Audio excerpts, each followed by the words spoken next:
अस्सलाम वालेकुम बच्चों, क्या हाल है। उम्मीद करता हूँ खैरियत से होंगे और काम कर रहे होंगे, घर जाके तैयारी भी कर रहे होंगे और फेयर भी कर रहे होंगे। Second year maths lecture number 32 exercise number 3.2 में एरिया वाले सवाल करवा रहा था और कल मैंने एक एक्स्ट्रा सवाल भी 71 में पास से करवा दिया था। बहरहाल आइए बेटा, आज मैं आपको एक बहुत ही आउटस्टैंडिंग प्रॉब्लम की तरफ लेके जाऊंगा। वो है सवाल नंबर 13 क्वेश्चन की तरफ जाना है हमने। इस जैसा कुछ हमने कल सीखा था, आज वो सवाल पे आ भी गया तो अच्छी बात है, आ गया तो देख भी लेंगे इसको। सवाल नंबर 13 बहुत ही जबरदस्त सवाल है। कह रहा है find the measures of the angles of a triangle whose sides are. आपको ट्राइंगल की तीन साइडें दी गई हैं। पहली साइड है बेटा x plus y minus 5 is equal to 0। दूसरी साइड दी गई है x minus y plus 1 is equal to 0। और बेटा आपको तीसरी साइड दी गई है y इज इक्वल टू 1। जिसने हल्का हाथ रख दिया थोड़ा सा, y इक्वल टू 1 देके दो चीजें पूछ रहा है। कह रहा है ये बताओ कि अगर एक ट्राइंगल की तीन साइडें इस तरह से तुम्हारे सामने मौजूद हों तो ये बताओ यार क्या होगा उस ट्राइंगल का एरिया और क्या होंगे उस ट्राइंगल के एंगल्स। मतलब एंगल्स भी पूछे हैं भाई, और भाई साहब ने एरिया भी पूछा है और ट्राइंगल की तीनों साइडें आपको उठा के दे दी गई हैं। देखो सबसे पहली चीज तो ये कि अगर मुझे उसी तरह 9 के मेथड से चलना है तो सबसे पहले मुझे निकालना होगा वर्टेक्स बी। एंगल में बाद में निकालूंगा, पहले मैं एरिया निकालूंगा। तो वर्टेक्स बी की यहां तक बात है तो मुझे बेटा सॉल्व करना होगा इक्वेशन नंबर 1 को और 2 को। ये रही 1 और मेरा बच्चा ये रही 2। ठीक है, अब ध्यान से देखना, इन दोनों को मेरा बेटा आपस में ले जाकर ऐड करवा दो। y प्लस और माइनस का कट जाएगा, 2x minus 4 is equal to 0 हो जाएगा।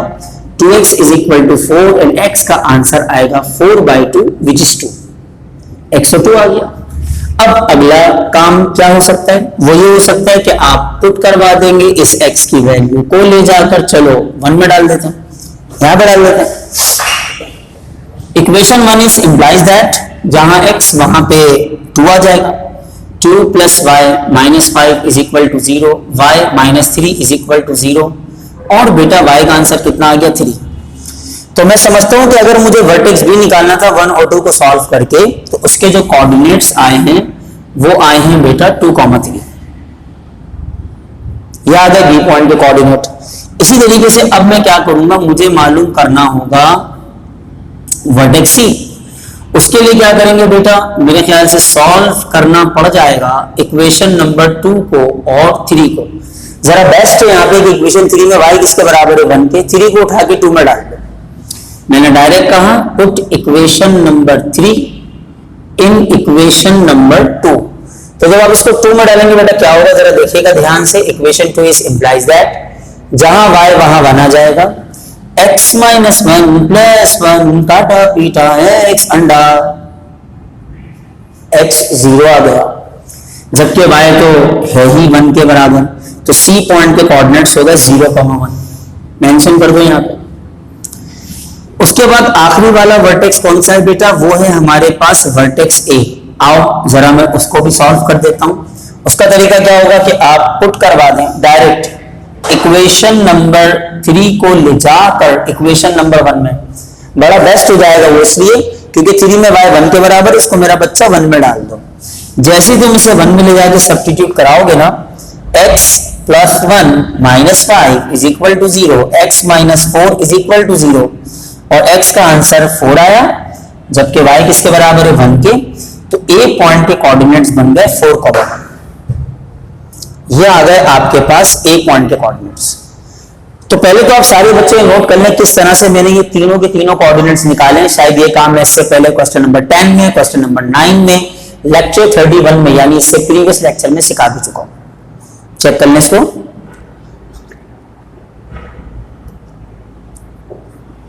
मेरा बच्चा जब ये तीनों मेरे पास आ गए तो मैंने कहा चल यार पहले तो एरिया निकालते हैं। भाई एरिया ऑफ ट्राइंगल निकालने का फार्मूला क्या होगा, half x1 y1 x2 y2 x3 y3 1 1 1, ये फॉर्मूला पढ़ाया था बेटा आपको। x1 y1 x2 y2 x3 y3 1 1 1, 2 कर रहे हैं डिवाइड, वहां जाकर मल्टीप्लाई करेगा, x1 y1 x2 y2 x3 y3 1 1 1। आप इसे रो नंबर 1 से बेटा एक्सपेंड कर दो, 4 आ गया, माइनस का 1 आ गया, प्लस का 1 आ गया। ये कॉलम बेस रो के साथ बेटा 3 1 1 1 आया, ये कॉलम ये हो गई बेटा 2 0 1 1 आया, ये कॉलम ये हो गई मेरा बच्चा 2 0 3 और 1 आ गया। ये आ जाएगा 4 अपनी जगह, AD minus CB AD minus CB AD minus CB, ये बनेगा 4 times of 2 minus 2 and plus 2 कट जाएंगे, 4 2 8 हो जाएगा, 2 time delta, area of triangle आ रहा है 8/2 4 स्क्वायर यूनिट। यहां तक का तो सवाल वही है जो नवा सवाल था, मैं समझता हूं कि वो पूरा सोल्यूशन तो वैसे ही है। अब आइए जरा नेक्स्ट चीज की तरफ, वो है एंगल्स की बात करना। ये जो ट्राइंगल मेरे पास है, इस ट्राइंगल की 3 साइडों की इक्वेशंस थी मेरे पास, जैसे ये A हो गया, ये B हो गया, ये C, तो इसका स्लोप m1, इसका स्लोप m2 और बेटा इसका स्लोप m3 होगा। एंगल निकालने के लिए कभी मैंने 2.4 में ट्राइंगल के एंगल वाला एक सवाल करवाया था, मैंने कहा था उसमें जो रोटेशंस होती हैं वो होती हैं एंटी क्लॉकवाइज। कैसे होती है? ऐसे होती है, देखो एंटी क्लॉकवाइज, एंटी क्लॉकवाइज। याद आ रहा है थोड़ा थोड़ा सा एक सवाल, मैं सवाल नंबर बताता हूं यार, 18वां सवाल था 2.4 का, सो मैंने इसे पढ़ाया आपको। अब पंगा ये है कि या तो आप स्लोप के लिए हर साइड पे स्लोप थ्योरम लगाओ, या अब वक्त आ गया है कि मैं आपको कोई नया फार्मूला सिखाऊं। तो मुझे तो ऐसा लग रहा है कि वक्त आ गया है कि मैं आपको कुछ नया सिखाऊं। अब वो नया क्या सिखाना है, जरा इत्मीनान से सुनना मेरी बात तवज्जो के साथ। ये नोट है बेटा, ये सवाल के अंदर शामिल नहीं होगा, ये अलग चीज। ओके, मैं फिर कह रहा हूं ये नोट है, ये सवाल में शामिल नहीं होगा, सवाल के सोल्यूशन से इसका कोई लेना देना नहीं है, तो ये मैं अलग से लिख रहा हूं। एक लाइन की इक्वेशन हमारे पास होती है बेटा ax plus by plus c is equal to 0। This is the general form of equation of straight line, ax plus by plus c is equal to 0। अब एक काम करो, ax और c को वहां भेज दो, तो by बराबर होगा माइनस ax माइनस c के। अब एक काम करो, y का कोफिशिएंट 1 कर दो, कैसे होगा? b कर रहा है मल्टीप्लाई, वहां जाके डिवाइड करेगा, तो बेटा y हो जाएगा माइनस का a/b times of x minus का c/b। चलो यहां तक भी आ गए। अब आप क्या करो, इस लाइन की इक्वेशन को कंपेयर कराओ स्लोप y इंटरसेप्ट फॉर्म से, होती ना y is equal to mx plus b, उससे कंपेयर करा दो, तो आपको देखने से पता लगेगा कि ये m जो स्लोप शो हो रहा है वो इसके बराबर आ रहा है, मतलब स्लोप बराबर आ रहा है माइनस a/b के। वापस लाइन की इक्वेशन के पास जाओ, a का मतलब था कोफिशिएंट ऑफ x और b का मतलब था कोफिशिएंट ऑफ y, तो स्लोप निकालने का फार्मूला बनेगा minus time coefficient of x divided by coefficient of y। Slope निकालने का फार्मूला बनेगा minus time coefficient of x divided by coefficient of y। कब यूज करेंगे ये फार्मूला? एक नया फार्मूला आ रहा है, कब यूज करेंगे? जब आपके पास उस साइड की या उस लाइन की इक्वेशन दी होगी, तब यूज करेंगे। और यकीन जानिए इससे स्लोप बहुत तेजी के साथ आता है। मैं स्लोप थ्योरम से भी निकलवा सकता हूं, कुछ टीचर निकलवाते हुए, लेकिन एक फार्मूला आया है तो सीखना तो पड़ेगा। तो अगर किसी लाइन की इक्वेशन आपके पास और आपको उसका स्लोप निकालना है, फार्मूला क्या होगा बेटा? फिर दोबारा मैं बोल रहा हूं, minus time coefficient of x divided by coefficient of y। ये वो फार्मूला जिससे आप लाइन की इक्वेशन को बासानी मालूम कर सकते हैं। तो फिर आ जाओ मैदान में। मैंने फौरन कहा वी नो दैट कि स्लोप निकालने का फार्मूला होता है minus time coefficient of x divided by coefficient of y। पहले आपने तमीज से फार्मूला लिख लिया कि भाई ये फार्मूला होता है। इसका मतलब ये हुआ कि अगर मुझे एक एक करके सारे स्लोप निकालने हैं तो m1 का मतलब होगा फर्स्ट लाइन का स्लोप। तवज्जो ऑन द बोर्ड प्लीज। हाँ, कोफिशिएंट ऑफ x कितना है? 1। कोफिशिएंट ऑफ y भी कितना है? 1। फार्मूला होगा -1/1 इज इक्वल टू -1। ये फर्स्ट साइड का स्लोप आया। अब बेटा आप m2 निकालने जाओगे। आ जाओ सेकंड साइड की इक्वेशन पे, कोफिशिएंट ऑफ x कितना है 1, कोफिशिएंट ऑफ y कितना है -1। फार्मूला क्या होता है, minus time coefficient of x upon coefficient of y। ओ ये ट्राइंगल तो राइट एंगल, अभी पता लगेगा थोड़ी देर में, क्योंकि दो स्लोप्स का प्रोडक्ट -1 आ रहा है, इसका मतलब ये सवाल राइट एंगल ट्राइंगल का है। और अगर मैं गलत ना हूं तो इसके दो एंगल 45 और एक 90 आएगा। आओ चेक करते हैं। तीसरा वाला स्लोप M3 थर्ड साइड का slope minus time coefficient of x upon coefficient of y। Check करवाऊं कैसे, क्या लाइन लिखी है y इक्वल टू 1। भाई y इज इक्वल टू 1 को तमीज से कैसे लिखोगे, 0 x plus y minus 1 is equal to 0। तो कोफिशिएंट ऑफ x कितना है इसका 0, ये लिखा minus time coefficient of x upon coefficient of y। I hope तमाम बच्चों को पता लग गया होगा कि मैं लाइन की इक्वेशन देखकर स्लोप्स कैसे निकालूं। और ये रहा फार्मूला, मेन चीज ये सामने पूरा मैंने ड्राइव करके दिया इसलिए समझाने के लिए। अब आ जाइए अब एंगल्स के ऊपर। अगर मुझे मालूम करना है टेंजेंट ऑफ एंगल ए, तो याद करो बेटा ये तीन एंगल नजर आ रहे हैं आपको, इनकी रोटेशंस मैंने बना दिए समझाने के लिए ताकि याद रहे। एंगल शुरू हो रहा है M1 से खत्म हो रहा है M3 पे, फार्मूला क्या बनेगा, M3 minus M1 over 1 plus M3 M1। इस फार्मूले का रूल मैंने सिखाया था कि हमेशा उस स्लोप को पहले लिखेंगे जिस पर एंगल एंड होगा, शुरू नहीं होगा, जिससे क्या होगा वो एंड होगा। तो M1 से शुरू हुआ है और M3 पे जाके खत्म हो रहा है, क्या बनेगा ये M3 minus M1 over 1 plus M3 M1।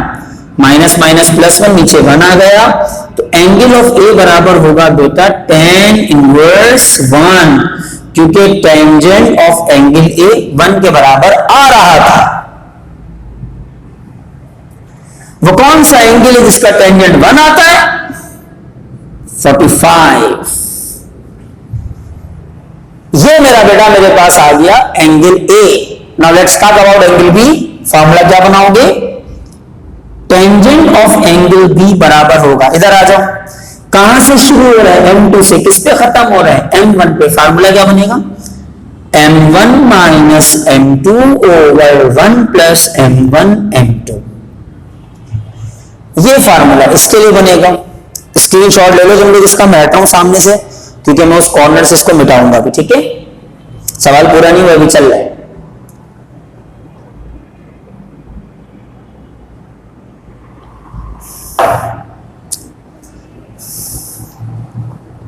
Okay मेरा बच्चा, इसमें ऐसे थोड़ा सा मिटा देते हैं, मेरी बात सुनो आगे।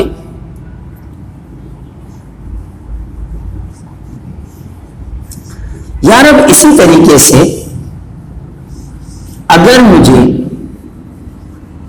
एंगल बी वाले के अंदर स्लोप्स की वैल्यूज प्लेस करनी हो, तो भाई वो वैल्यूज में किस तरह से प्लेस करूंगा, मैं आपको उस साइड की तरफ लेके जा रहा हूं।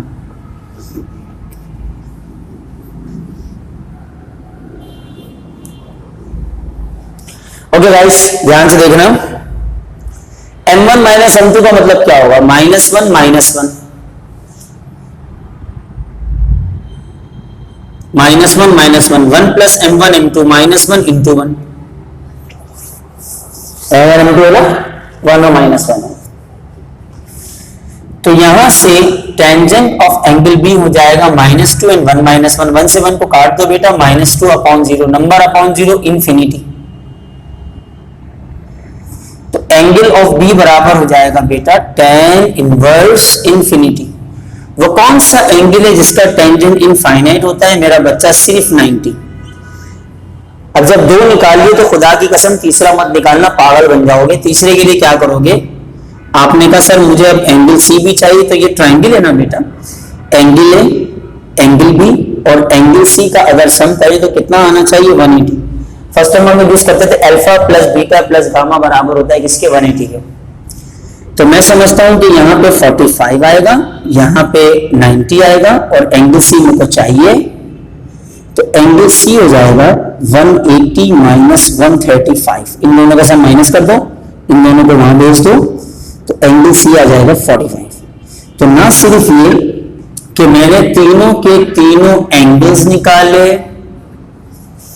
बल्कि मेरा बच्चा मैंने इस सवाल में यहां एरिया भी फाइंड आउट करके बताया। बहुत बढ़िया सवाल है, लॉन्ग में आ सकता है, अच्छे से इसको देख लेना, ठीक है। अब जरा किताब अपने सामने रखो और क्वेश्चन नंबर 14 की तरफ आ जाओ, जरा पढ़ना शुरू करो तमाम बच्चे क्वेश्चन नंबर 14। तब तक मैं इसको थोड़ा सा यहां से मिटा देता हूं। तमाम बच्चे अपनी किताब में जो इस वक्त लेक्चर में मुझे सुन रहे हैं और देख रहे हैं, किताब सामने रखेंगे और क्वेश्चन नंबर 14 को मेरा बच्चा पढ़ने जाएंगे। देखिए भाई, उस क्वेश्चन नंबर 14 में क्या कुछ कहा जा रहा है, कैसे बताया जा रहा है, उसकी तरफ हमें जाना होगा। तो मैं भी पढ़ लूं, आप लोग भी देखिएगा। सवाल क्वेश्चन नंबर 14 है क्या, जरा सा मैं पढ़ रहा हूं उसको, तमाम बच्चे देखेंगे। इसमें लिखा हुआ है कि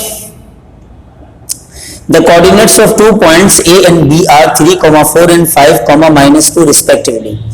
Find the coordinates of any point P if PA is equal to PB and area of triangle PAB is 10 square units। अच्छा, ऐसा है। आओ बताते कहानी क्या है, सुनना ध्यान से। ये मैं आपसे बात करने जा रहा हूं 14वें सवाल की। बेटा ये भी इंपॉर्टेंट है, ओके। जो इंपॉर्टेंट है वो आपके हाथ में क्लास में लगवा भी रहा हूं और एट द एंड आपको यकीनन गैस पेपर भी मिल ही जाएगा। अब सुनिएगा जरा ध्यान से। कह रहे कि हमारे पास ए और बी ना दो फिक्स पॉइंट्स हैं, जैसे ये ए हो गया और ये बी हो गया।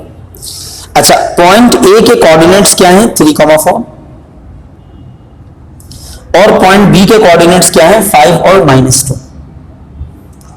आगे आपसे कहता है and a point P move so that, और एक पॉइंट पी है जो कि कहीं ना कहीं मौजूद है, वो इस तरह से मौजूद है कि पी से ए का फासला पी से बी के फासले के बराबर है। मतलब ये एक आइसोसेलेस ट्रायंगल बन रहा है और साथ साथ अगर वो एक ट्रायंगल बन गई है जिसका नाम है PAB, तो उस ट्रायंगल का एरिया दिया हुआ है 10 स्क्वायर यूनिट। मतलब इस सवाल में ना सिर्फ ये कि वो ट्रायंगल जो है वो आपके पास इक्विलैटरल है, सॉरी आइसोसेलेस है, मतलब ना सिर्फ ये कि उसकी दो साइडें बराबर है, बल्कि उसने आपको यहां पर एरिया ऑफ ट्रायंगल भी दिया है 10 स्क्वायर यूनिट्स के बराबर।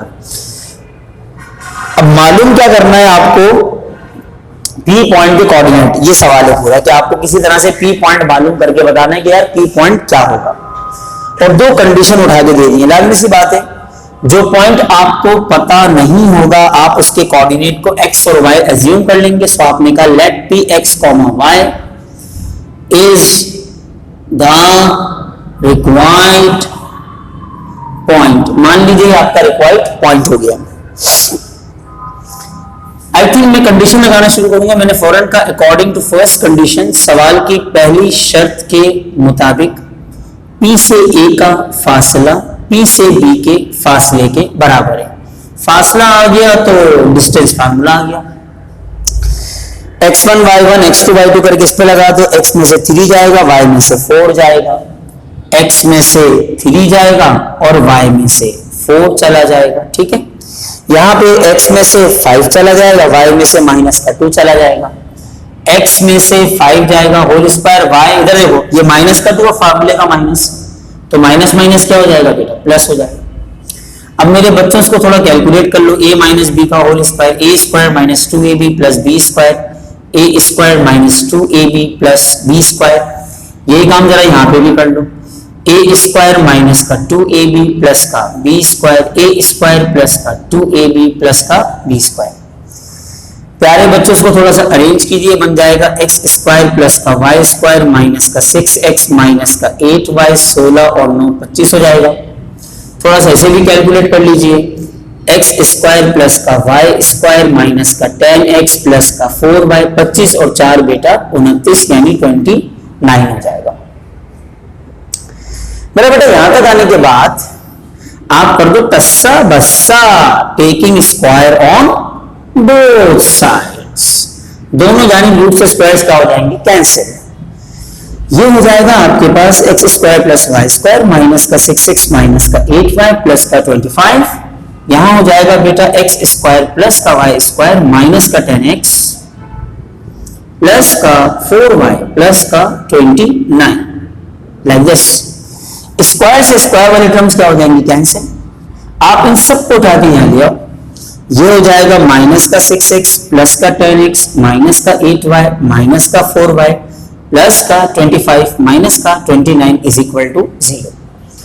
अभी बच्चों बन जाएगा आपके पास 4x माइनस का 12y माइनस का 4 इज इक्वल टू 0। मुझे ऐसा लगता है कि यहाँ से 4 का टेबल कॉमन है, आपको भी ऐसे ही करना चाहिए। x minus 3y minus 1 is equal to 0। 4 कर रहा है मल्टीप्लाई, बेटा वहां जाकर क्या करेगा, डिवाइड। मेरा ख्याल है इसको 1 कहेगा। अच्छा लग रहा है, इक्वेशन नंबर 1 बन गई है। और हार्डली क्या हो सकता है अगर मैं यहां से वैल्यू निकाल लूं मजीद तो और अच्छा हो जाएगा। चेक करके देखते हैं इसको। पहली कंडीशन इंपोज करने के बाद x आ गया 3y प्लस 1, इसको 1 कह लो। अब मैंने फौरन का अकॉर्डिंग टू सेकंड कंडीशन, भाई सवाल की कोई दूसरी कंडीशन भी दी गई है और वो दूसरी कंडीशन ये दी गई है कि एरिया ऑफ ट्राइंगल बराबर है किसके, 10 के। तो आपने फौरन कहा area of triangle PAB is equal to half. अभी सुनो, नाम कैसे चल रहा है, पहले P फिर A फिर B, x1 y1 x2 y2 x3 y3। Determinant में ऑर्डर बहुत मैटर करता है, तो जो पहले आएगा वो x1 y1 हो जाएगा। तो क्या हो जाएगा, P पॉइंट के कोऑर्डिनेट आएंगे, उसके बाद A पॉइंट के कोऑर्डिनेट्स आएंगे, उसके बाद B पॉइंट के कोऑर्डिनेट्स आ जाएंगे और 1 1 1। बेटा ये एरिया आपको 10 दिया गया है तो इसकी जगह मैंने 10 लिख दिया। 2 कर रहा है डिवाइड, वहां जाकर क्या करेगा, मल्टीप्लाई। इसको रॉ 1 से खोलो। तो जब आप इसे रॉ नंबर 1 से खोलने जाओगे तो कैसे खोलोगे, सुन लो जरा। पहले x आएगा, माइनस का y आएगा,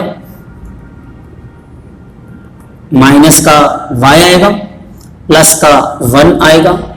ये कॉलम जो रो के साथ 4 माइनस 2 1 1, ये कॉलम ये हो गई 3 5 1 1, ये कॉलम ये हो गई 3 5 4 माइनस 2।